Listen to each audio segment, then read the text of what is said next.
Autism या ASD या development delay, इन सब में से कोई भी लेवल का रिपोर्ट आप होल्ड करते हो, ये बतलाता है कि आपका बच्चा कुछ डेवलपमेंट डिले को दर्शा रहा है। पर इसका मतलब ये बिल्कुल भी नहीं है कि आपका बच्चा स्मार्ट नहीं है। इसका ये भी मतलब नहीं है कि आपका बच्चा कुछ कर ही नहीं सकता। आपको अपने बच्चे को एक्सेप्ट करना होगा, there is something and work on it. आपकी जितनी जल्दी इंटरवेंशन होगी उतना जल्दी आपका बच्चा और आपकी फैमिली ऑटिज्म से बाहर निकल सकते हैं। मार्टिना 2015 स्टडी के अनुसार पाया गया कि 208 बच्चों में से 17 बच्चे रिकवरी हुए हैं। हेल्थ 2009 स्टडी के अनुसार थेरेपी और ट्रीटमेंट के बाद 3% से 25% तक के बच्चे में रिकवरी देखा गया है।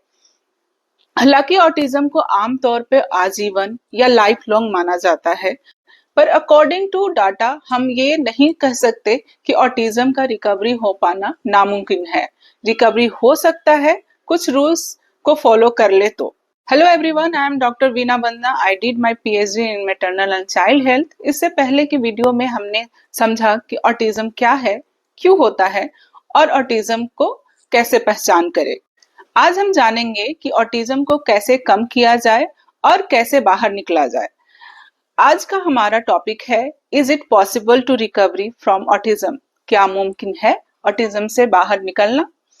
रिसर्च में यह भी पाया गया है कि जहां कोई ऑटिस्टिक चाइल्ड कुछ थ्रेड्स पे रिकवरी कर पाता है, वहीं दूसरी तरफ वही अन्य बच्चे जीवन भर सोशल कम्युनिकेशन और अन्य चैलेंजेस के साथ स्ट्रगल कर रहे होते हैं। ऑटिज्म से रिकवरी होने की गारंटी के रूप में नहीं देखा जाना चाहिए, बल्कि ऑटिज्म से पीड़ित कुछ बच्चों के लिए एक पॉजिटिवली या संभावना के रूप में देखा जाना चाहिए। चलिए समझते हैं कि किस प्रकार या कौन सी रूल्स को फॉलो करके ऑटिज्म से बच्चों को बाहर निकाला जा सके। यह प्रश्न कठिन है कि क्या ऑटिज्म से उबरना संभव है। हालांकि ऑटिज्म का कोई इलाज नहीं है, लेकिन कुछ व्यक्तियों ने सिम्टम में महत्वपूर्ण सुधार का एक्सपीरियंस किया है और ये पूर्ण और स्वतंत्र जीवन जीने में सक्षम हुए हैं। इसे अक्सर ऑटिज्म से रिकवरी के रूप में जाना जाता है। हालांकि यह ध्यान रखना महत्वपूर्ण है कि ऑटिज्म से उबरना सभी के लिए संभव नहीं है। ऑटिज्म की समस्या हर एक के लिए अलग होती है और जो चीज एक व्यक्ति के लिए काम करती है वो दूसरे के लिए काम नहीं कर सकती। इसके अतिरिक्त कुछ व्यक्तियों को कुछ क्षेत्र में सुधार का एक्सपीरियंस हो सकता है, लेकिन अन्य क्षेत्र में उन्हें स्ट्रगल करना जारी रखता है। ऑटिज्म से उबरने के लिए कोई एक ट्रीटमेंट या थेरेपी काम नहीं करती, बल्कि बहुत जरूरी है कि इसे क्वालिफाई हेल्थ केयर प्रोफेशनल से मिले, जो इंडिविजुअल या अकेले का ट्रीटमेंट प्लान बनाए एग्जामिन के बाद। रिसर्च के अनुसार अर्ली इंटरवेंशन या शुरुआती टाइम में दिए गए ट्रीटमेंट या थेरेपी से ऑटिस्टिक बच्चों में communication skill, social interaction and behaviour में सिग्निफिकेंट प्रोग्रेस या महत्वपूर्ण प्रगति होने की अधिक संभावना होती है। रिसर्च में यह भी पाया गया है कि जहां कोई ऑटिस्टिक बच्चा कुछ थ्रेड्स पे रिकवरी कर पाता है, वहीं दूसरी तरफ वही अन्य बच्चे जीवन भर सोशल कम्युनिकेशन एंड अन्य सोशल चैलेंजेस से स्ट्रगल कर रहा होता है। ऑटिज्म से रिकवरी होने को गारंटी के रूप में नहीं देखा जाना चाहिए, बल्कि ऑटिज्म से पीड़ित कुछ बच्चों के लिए एक पॉसिबिलिटी या संभावना के रूप में देखा जाना चाहिए। चलिए समझते हैं कि किस प्रकार या कौन सी रूल को फॉलो करके ऑटिज्म से बच्चों को बाहर निकाला जा सके। Rule 1, acceptance. डायग्नोसिस के लिए अर्ली एक्सेप्टेंस का होना बहुत ही आवश्यक है। ऐसा इसलिए है क्योंकि जितना जल्द आप एक्सेप्ट करोगे, उतना जल्द आप इंटरवेंशन एंड ट्रीटमेंट शुरू करोगे और ऑटिज्म से रिकवरी पाने की संभावना बढ़ सकती है। इसका मतलब है समस्या को जल्द स्वीकार करना और उपचार शुरू करना, जिससे ठीक होने की संभावना बढ़ जाती है। और अगर जल्द शुरू ना किया जाए तो इसके विपरीत संभावना और कम होते जाते हैं। बहुत से केस में देखा गया है कि पेरेंट्स एक्सेप्ट ही नहीं करते कि मेरा बच्चा को ऑटिज्म है, जिसके कारण बच्चे के एज जैसे जैसे बढ़ते जाता है, वैसे वैसे ऑटिज्म की रिकवरी पाना उतना ही मुश्किल होते जाता है। एक बार जब आपको कंफर्म पता चल जाए कि बच्चे को ऑटिज्म है, तो बिना टाइम वेस्ट किए ट्रीटमेंट स्टार्ट कर देना चाहिए, क्योंकि ठीक होने की संभावनाओं को बढ़ाने के लिए ट्रीटमेंट और थेरेपी जल्द शुरू करना सबसे महत्वपूर्ण होता है। Rule second, have hope. Natural सी बात है कि जब किसी पेरेंट्स को ये पता चलता है कि हमारे बच्चे को ऑटिज्म है, ये उनके लाइफ का सबसे डिफिकल्ट पीरियड होता है, लेकिन होप है जो जो माता पिता को आशावादी बनाए रखती है, उन्हें आगे बढ़ाती है और उन्हें ठीक होने की प्रयास में मेडिसिन, थेरेपी एंड एंगेजमेंट के विभिन्न तरीकों को आजमाने में प्रेरित करती है। भरपूर आशा रखना ऑटिज्म से उबरने की एक महत्वपूर्ण कुंजी है। Rule 3, therapy and medication. Therapy लेना ऑटिज्म के लिए प्राइमरी ट्रीटमेंट माना गया है।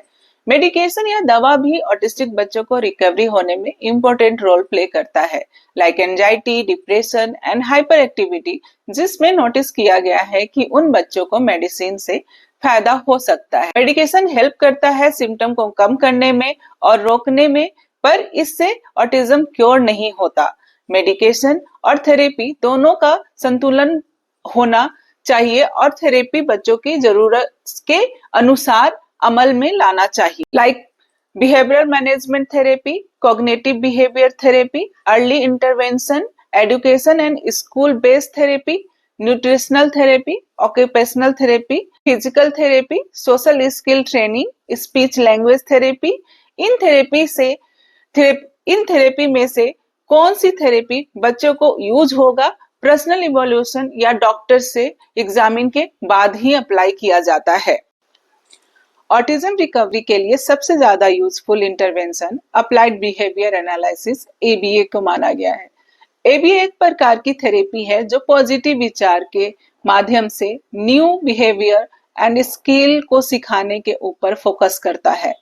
एबीए को ऑटिज्म से पीड़ित बच्चे में संचार, कम्युनिकेशन, सामाजिक कौशल, सोशल स्किल्स और व्यवहार बिहेवियर में सुधार करने के लिए यूज होता है। ऑक्यूपेशनल थेरेपी, इस थेरेपी से बच्चों में डेली एक्टिविटी एंड कम्युनिकेशन को डेवलप करने में हेल्प मिलता है। ऑक्यूपेशनल थेरेपी काम करता है सोशल, कम्युनिकेशन, कॉग्निटिव, सेंसरी और मोटर स्किल्स पे। Rule 4, diet and nutrition. हाल के वर्षों में ऑटिज्म से रिकवरी में डाइट एंड न्यूट्रिशन पे विशेष ध्यान दिया जा रहा है। स्टडी के अनुसार ग्लूटेन फ्री, कैसीन फ्री और केटोजेनिक डाइट हेल्पफुल होता है बिहेवियर और कॉग्निटिव फंक्शन को इम्प्रूव करने में। स्टडी में यह भी पाया गया है कि ओमेगा 3 फैटी एसिड इम्प्रूव करता है अटेंशन और रिड्यूस करता है हाइपर एक्टिविटी को ऑटिस्टिक बच्चों में। बच्चे का चीनी सेवन कम करें, खाने में किसी प्रकार का शुगर लेने में हाइपर एक्टिविटी को इंक्रीज करता है, जिसके कारण कंसंट्रेशन पर असर पड़ता है। बच्चे कंसंट्रेट नहीं कर पाते थेरेपी सेशन में। आहार या डाइट बच्चे की रिकवरी होने में हेल्प करता है, कंडीशन को रिड्यूस करने में हेल्प करता है, पर क्योर नहीं करता। Rule 5, engage with child. Autism से रिकवरी पाने में पेरेंट्स बहुत ही इंपॉर्टेंट भूमिका निभाते हैं। सही डायग्नोसिस और उचित थेरेपी तक पहुंचने के लिए हेल्थ केयर प्रोवाइडर के साथ काम कर सकते हैं। ऑटिज्म रिकवरी के लिए थेरेपी के साथ साथ पेरेंट्स को घर में ही सपोर्टिव इन्वायरमेंट बनाना चाहिए। उदाहरण स्वरूप sensory need and social interaction, उनको दूसरे बच्चों के साथ मिलाना और उनको हमेशा इनकरेज करना कि वो ग्रुप में खेले, लाइक उनके साथ फुटबॉल खेलें, पिकाबू, स्टोरी सुनाना उनको, उनके साथ कलर करना, उनके साथ कैरम बोर्ड खेलना। ऐसे खेल जिसमें आप उनके साथ इंगेज हो, बच्चा अकेला ना खेल रहा हो, ये ध्यान रखने की जरूरत होती है। पेरेंट्स भी अपने बच्चे के प्रोग्रेस को देखकर, थेरेपिस्ट को फीडबैक देकर और घर पर थेरेपी में सिखाई गई टेक्निक का प्रैक्टिस करके थेरेपी सेशन में एक्टिवली रोल निभा सकते हैं। पेरेंट्स के लिए यह महत्वपूर्ण है कि वे ऑटिज्म से उबरने के लिए धैर्य, दृढ़ता और अलग अलग तरीकों को आजमाने की इच्छा के साथ तब तक प्रयास करें जब तक उन्हें यह पता ना चल जाए कि उनके बच्चे के लिए सबसे अच्छा क्या काम करता है। यह एक चैलेंजिंग जर्नी हो सकती है, लेकिन राइट सपोर्ट एंड रिसोर्सेज के साथ ही ऑटिज्म से पीड़ित बच्चे ठीक होने की दिशा में महत्वपूर्ण प्रगति करने में सक्षम है। यहाँ पे बहुत इंपॉर्टेंट ये हो जाता है कि आप अपने बच्चे को सारा टाइम कैसे इंगेज करें। आप वर्किंग हैं तो मुश्किल ये होती है कि बच्चे पे जिस तरीके से आप एक्टिवली इंगेज हो पाओगे वैसे और कोई नहीं हो पाएगा। इस स्थिति में केयर गिवर या नैनी बच्चे के लिए रखते हो तो यहाँ पे ये ध्यान रखना बहुत ही आवश्यक हो जाता है कि वो बच्चे के साथ पॉजिटिवली एक्टिव रहे। रिकवरी के दौरान पेरेंट्स का इन्वॉल्वमेंट हो तो बच्चा बहुत ही जल्द रिकवरी कर पाता है। 6. Promoting socialization and independence. Encourage social interaction. Autistic बच्चों को अक्सर देखा गया है कि सोशल स्किल्स या सोशल इंटरेक्शन में काफी स्ट्रगल करना पड़ता है, इसलिए उन्हें ज्यादा से ज्यादा अपने रिलेटिव या बड़े लोगों से मिलवाएं, उनको ज्यादा से ज्यादा ग्रुप एक्टिविटीज कराएं like play dates, group activities and structure social skills group में लेकर जाएं। फुटबॉल एक बहुत बढ़िया उदाहरण है जिसमें बच्चे ग्रुप में खेलना और इंस्ट्रक्शन फॉलो करना सीखते हैं। Use visual date, social stories, picture telling stories and visual support से बच्चे में सोशल अंडरस्टैंडिंग डेवलप होंगे। उदाहरण के तौर पे आप बच्चों को एक्ट करके कहानियां सुनाएं, पिक्चर दिखाकर उनके बारे में बताएं और डिफरेंट साउंड को इंट्रोड्यूस करें। प्रैक्टिस सेल्फ हेल्प स्किल, इसमें बच्चे से आप उनके काम खुद करने के लिए बोले लाइक कपड़ा पहनना, हेयर कॉम करना, टूथब्रश करना और खाना खाना। इससे बच्चे में इंडिपेंडेंस होने में इम्पोर्टेंट रोल प्ले करता है। ये इम्पोर्टेंट होता है कि अगर बच्चा थोड़ा भी कर पाता है पहली बार में तो आप अप्रिशिएट करना बिल्कुल भी ना भूले। अप्रिसिएशन उन्हें इंकरेज करता है अगली बार और अच्छे से करने में। ऑफर चॉइस, बच्चा को आप चॉइसेस दे एक्टिविटीज और डेली रूटीन में, जिससे बच्चे में independence and decision making skill develop होता है। उदाहरण के तौर पे बच्चे से पूछें कि आज ब्रेकफास्ट में क्या खाओगे, या आज कौन सी ड्रेस पहनना है, या फिर आज सबसे पहले कौन सी गेम खेलें, जिससे बच्चा सोचेगा कि मुझे क्या खाना है, क्या पहनना है या कौन सी गेम खेलनी है। इससे उसे उसकी चॉइस का भी पता चलता है और उसे इंडिपेंडेंस होने की भी क्षमता डेवलप होती है। इन सभी स्ट्रेटेजी को यूज करके parents socialization and independence skill बच्चे में डेवलप कर सकेंगे, जिससे बच्चे को ऑटिज्म से रिकवरी पाना आसान हो जाता है। ऑटिस्टिक बच्चा पेरेंट्स के सपोर्ट और एंगेजमेंट से जल्द रिकवरी पा सकते हैं। वहीं एज ए पेरेंट्स हमें कुछ बातों का ध्यान रखना होता है। उदाहरण स्वरूप ऑटिस्टिक बच्चे बहुत ही सेंसिटिव होते हैं, उन्हें पनिशमेंट या फिजिकल फोर्स ना करें। ऑटिस्टिक बच्चा समझ ही नहीं पाता कि मुझे पनिश क्यों किया जा रहा है। अवॉइड लेबलिंग, ऑटिस्टिक बच्चों को कभी भी दूसरे गलत नामों से ना पुकारें लाइक पागल, बेवकूफ या स्पेशल चाइल्ड। बच्चा अपनी तरफ से ये सोचता है कि मैं सही नहीं हूं, मैं सही नहीं कर पा रहा हूं। आपको गलत नाम पुकारने से बच्चे में कॉन्फिडेंस की कमी आती है। Don't ignore medical concern, autistic बच्चे में किसी भी प्रकार के स्वास्थ्य समस्या आए तो उसे तुरंत दूर करना चाहिए। डोंट मेक अजम्पशन, यह मानना कि ऑटिस्टिक बच्चों में भावनात्मकता और समझ की कमी होती है तो नहीं, वो समझ सकते हैं, उनको अच्छे से बार बार समझाया जाए तो। डोंट स्टे एट देम, अगर बच्चा गलती कर रहा होता है तो उन्हें घूरे नहीं, उनसे बातें करें। उनके गलती को रोकना काफी नहीं होगा, उन्हें एक पर्टिकुलर रीजन दें और समझाएं कि उन्हें क्यों नहीं करना है। बार बार बताएं, बच्चा आपको फॉलो जरूर करेगा।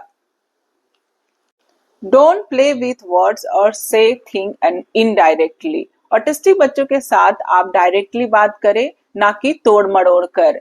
Talk with them about their interest, अगर बच्चा किसी भी टॉपिक पे इंटरेस्ट दिखा रहा होता है तो उसे ज्यादा से ज्यादा बात करें उस टॉपिक के बारे में।